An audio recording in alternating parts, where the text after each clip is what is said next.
right there, Latin 1. Welcome back. Here we are for chapter 21, Murder. So where Cornelia hires someone, as you can see in the pictures, to come and kill Sextus. So let's take a look at the grammar, or not the grammar, I'm sorry, the glossary, okay? So, number 1, or line number 4, somnus somni. This is where you get the word insomnia from. It means not being able to sleep. So this is the word for sleep. This is the noun, that is sleep. Next one, ae. Ae. Okay, that is dative. That means to him. Somnium somnii. Be careful. Somnus and somnium are two different words. Somnus is necessary for somnium to exist, though. You can't have a dream without being asleep. Animum recuperare. This means to regain one's senses. Do not say to be fully awake. Cross that out. To regain one's senses. Because animus is the mind. And we saw that with in animo habeo. I have in my mind. Okay, anima is the soul or the heart. Nihil mali. I want you to cross out the second option there. I want you to write in, or just keep it as nothing of a bad thing. This is what we call a partitive genitive. This is the lesson for it right here. Sometimes you can use a genitive to tell us how much of something you have. So for instance, nihil mali, there is nothing of a bad thing, so it's no part. I ate 2 pieces of pizza. That tells you how much I ate, right? 2 pieces of that. And yeah, probably too much. All right, the next word, malus aum.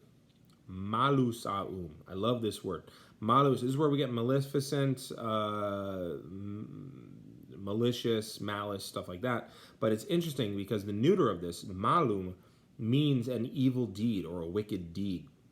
And it gets even more fun. A malum is also a Latin word for apple. They just happen to be spelled the same.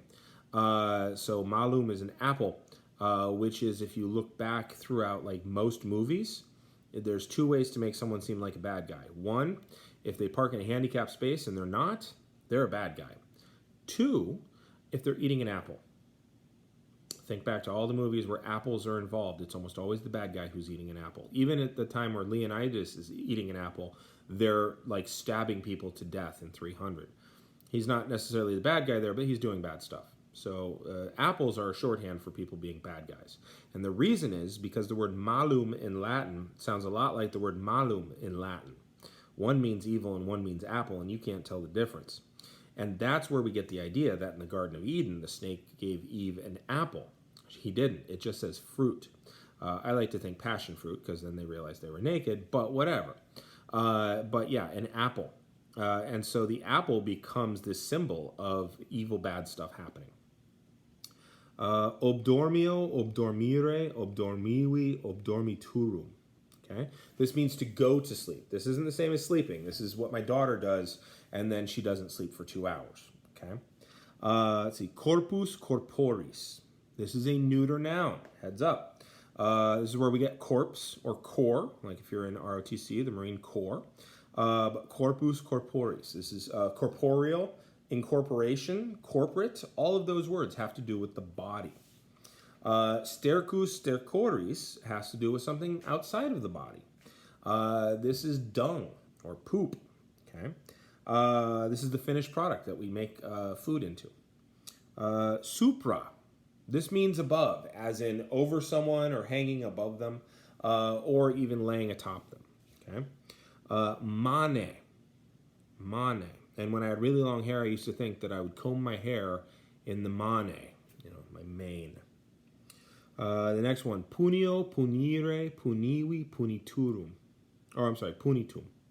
This is to punish. Punitive comes from this. Okay, that makes sense.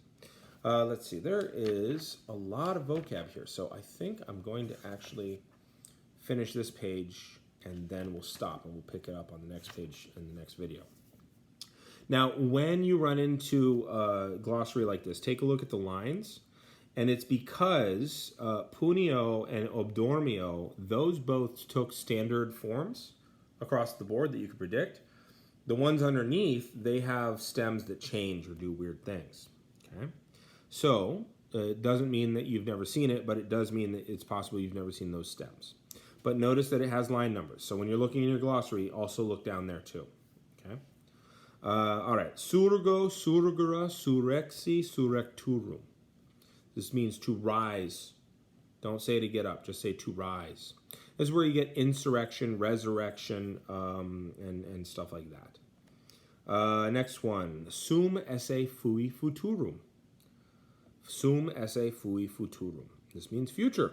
Well, I mean, futurum is what you get from the future. But sum esse is to be, right? And you get words like essence and future from this. Audiuo, adiuare, adiuavi, adiui, and then adiutum. This means to help. It's a difficult word to say, and it's because we put a preposition in front of another word that means to aid. Pono, ponera, posui, positum. This is where we get deposit from. This is where we get position from. We get all kinds of words. Okay, so this is to place or to put. And then last one of the verbs I'll give you here is conicio, conicera, conieci, coniectum. And it says to throw. I'm going to say cross that out and say to toss or to hurl. I think both of those are more appropriate. But it's just yakio, yakra, but you put cum in front of it, and cum yakio turned to conicio, just over time. This is where we get the word conjecture, though. Okay, because you're doing conjecture, you're throwing ideas together. And then the very bottom there, you see cuando. And cuando asks the question of when. And you get that in Spanish, and it just spells with a C.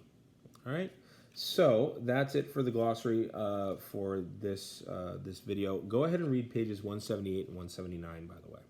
All right, I'm going to hit the button.